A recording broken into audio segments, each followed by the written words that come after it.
is always different than the one before, which is good. It doesn't mean any of them are perfect, they're usually not.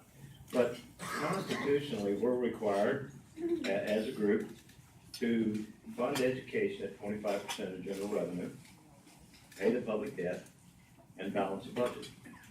So those three things are very, very important, take precedence over everything else, quite honestly.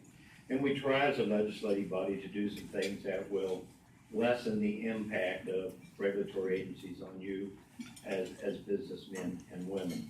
And so I'll just mention a few of those. If you have specific questions after we have spoken, because our time is limited, we gotta get you people back to work. But if you have really specific, in-depth questions, ask Steve Lynch. But we did some tort reform this year. It's very, very important to business. Dealing with expert witness and collateral source. And by the way, my colleague, Senator Carson, shepherded both those pieces of legislation through.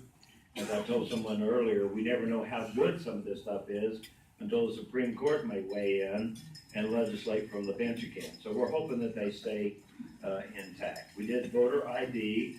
We thought that was important as a majority caucus. The minority caucus didn't think it was nearly as important as we did.